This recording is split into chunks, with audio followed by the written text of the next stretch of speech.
Bonjour à tous, j'espère que vous allez bien. Alors dans cette vidéo, je vais vous montrer comment on paramètre cette radiocommande. C'est la QX7, surtout pour les débutants. En fait, comment on fait le paramétrage simple, surtout des channels et des switches. Voilà.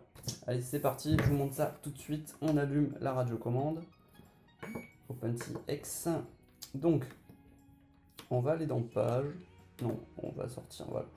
Donc, pour créer un modèle déjà, vous appuyez là-dessus, créer un modèle, ou alors vous faites la copie modèle, tac, et coller, voilà par exemple. Après vous le sélectionnez par exemple, tac tac tac, et après on appuie sur page pour se décaler dans les pages. Donc on est sur la deuxième page sur 12. Ok. Donc là vous avez tout ce qui est timer, mais moi personnellement j'utilise pas. Ce qui est important à utiliser par contre, c'est, vous allez voir tout de suite, on y arrive bientôt, c'est ça. Voilà, les modes. Donc, selon les récepteurs que vous avez, soit c'est du D16, D8 ou LR12.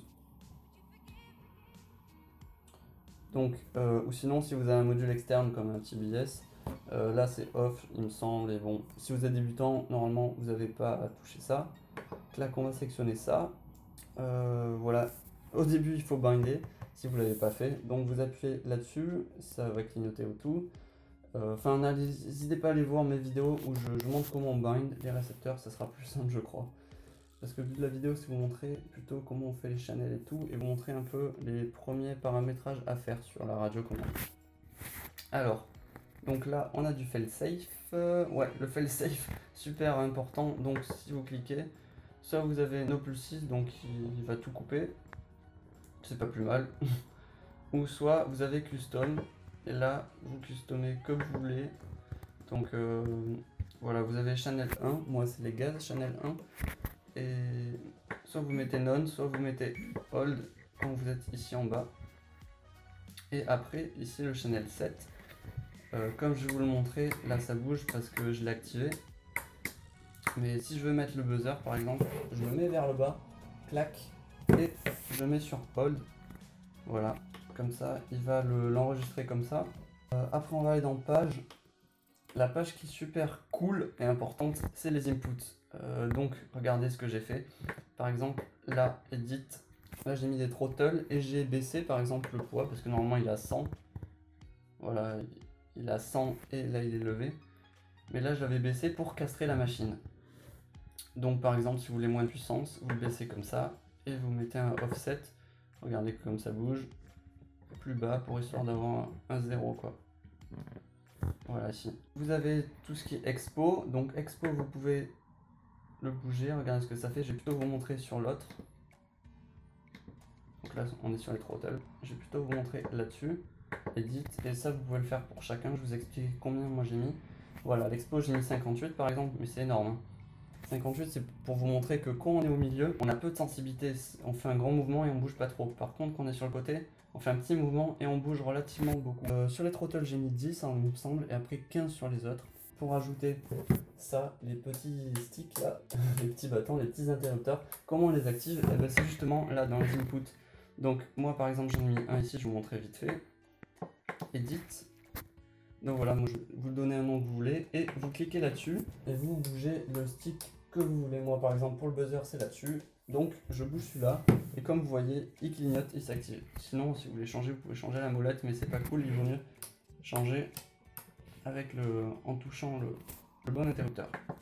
Vous cliquez là-dessus, vous avez rien d'autre à faire. On va en créer un. On l'appelle pas. Voilà, on l'appelle pas.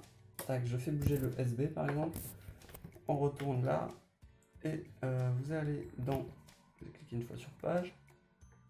Vous allez ici et vous avez déjà le 5 qui est déjà activé, donc c'est parfait. Vous faites exit et il apparaît là-dessus. Donc par exemple moi ça va être ici. Le deuxième ça va être les modes de vol, le premier ça va être l'armement et le troisième ça va être le buzzer. Et après en fait le truc important c'est quand vous l'avez mis là-dessus, après c'est reconnu sur Betaflight. Quand vous êtes sur Betaflight et vous touchez ça, bien sûr il faut bien avoir paramétré les autres paramètres, mais ça j'ai fait d'autres vidéos ou alors allez voir des vidéos comme les vidéos de WeAreFPV, ils font des bons tutos là-dessus.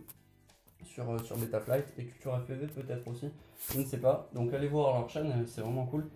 surtout pour les débutants. Dès que vous avez le fail-safe et dès que vous avez mis vos switch, bien sûr, dès que vous êtes blindé, vous avez fait tout, hein, j'ai envie de vous dire.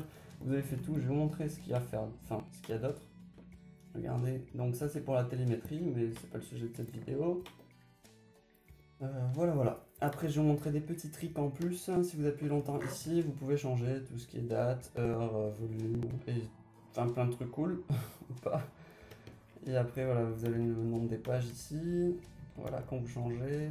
Et ça, c'est le firmware, en fait, le nom du firmware qu'il y a dans la QXC. Et oui, la dernière page aussi, c'est la calibration. Si vous avez vraiment un problème de stick bizarre ou quoi, quand vous bougez, ça fait un truc un peu bizarre, n'hésitez pas à faire une calibration pour voir si c'est pas à cause de ça. Donc généralement, si vous la recevez neuve ou quoi, il n'y a pas de souci à ce niveau là, mais voilà, au cas où c'est là-dessus et vous suivez les instructions. Voilà, donc j'ai fini cette vidéo. N'hésitez pas toujours à me poser des questions en commentaire s'il y a des choses que vous n'avez pas très bien compris, à vous abonner à ma chaîne si ce n'est pas déjà fait, parce que voilà, demain je vais mettre une vidéo de vol FPV dans la rivière justement, comme la dernière vidéo de vol, mais vous allez voir, elle est pas mal du tout. Donc voilà, en tout cas je me suis régalé sur ce spot. N'hésitez pas toujours à liker cette vidéo et en tout cas moi je vous dis merci et ciao, à la plus, bye. Ok, on va éteindre ça, J'espère que ça a fonctionné cette fois-ci. Ça fait 10 fois que je le refais, ça marche pas. Comment on va appeler ça?